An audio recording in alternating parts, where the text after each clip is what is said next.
बिस्मिल्लाहिर्रहमानिर्रहीम। अस्सलाम वालेकुम। आज हम पढ़ेंगे स्प्लिट प्लॉट डिज़ाइन के बारे में।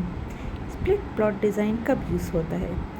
जब हमारे पास रियल लाइफ में ऐसी सिचुएशन हो जिसमें हमारे पास जो फैक्टर हम यूज़ कर रहे हैं या जो हम एक्सपेरिमेंट जिन फैक्टर्स के बारे में कर रहे हों, उन फैक्टर्स में हमें different size of experimental units दरकार हों।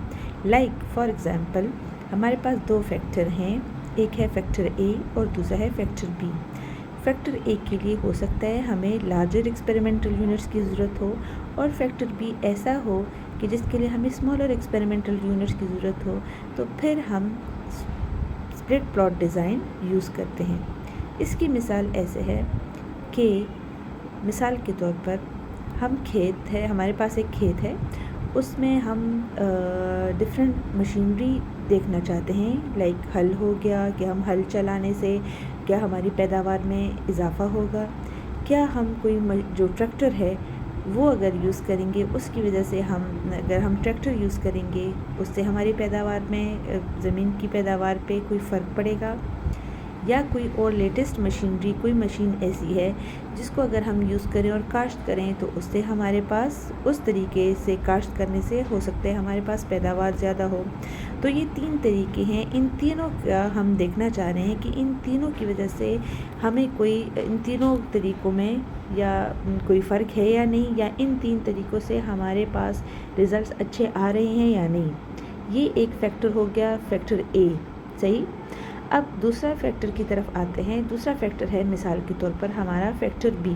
अब वो फैक्टर बी जो है वो हो सकता है कि हमारे डिफरेंट टाइप्स ऑफ फर्टिलाइज़र हों। ठीक है, हमारे पास डिफरेंट तरह की नाइट्रोजन खादें हो सकती हैं। अब जो एक्सपेरिमेंटल यूनिट्स हैं, एक खाद उसको आप स्मॉल एक्सपेरिमेंटल यूनिट में अप्लाई कर सकते हैं, लेकिन एक ट्रैक्टर या हल या कोई और भारी मशीनरी हम स्मॉल एक्सपेरिमेंटल यूनिट पे हम अप्लाई नहीं कर सकते, क्योंकि उनको चलाने के लिए या उनको यूज़ करने के लिए हमें लार्जर एरिया की ज़रूरत होती है। तो ऐसी सिचुएशन में हमारे पास जब दो फैक्टर्स हों जिसमें हमें एक फैक्टर के लिए लार्जर एक्सपेरिमेंटल यूनिट्स दरकार हों और दूसरे फैक्टर के लिए हमें स्मॉल एक्सपेरिमेंटल यूनिट दरकार हों, तो ऐसी सिचुएशन में हम स्प्लिट प्लॉट डिज़ाइन यूज़ कर सकते हैं।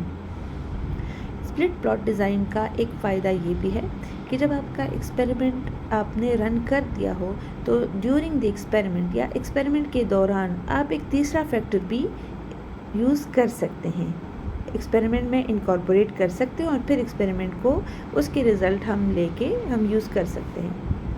अच्छा, अब जब हम एनालिसिस करते हैं और जब अनोवा टेबल बनाते हैं, तो चूँकि हमारे पास एक्सपेरिमेंटल यूनिट्स जो हैं उनके साइज़ेस डिफरेंट हैं, तो उन साइज़ेस के डिफरेंस की वजह से जो लार्ज एक्सपेरिमेंटल यूनिट्स होंगे, चूँकि वो एक दूसरे से दूर दूर होंगे, तो उनमें एक्सपेरिमेंटल एरर जो होगा उसका साइज़ थोड़ा बड़ा आएगा।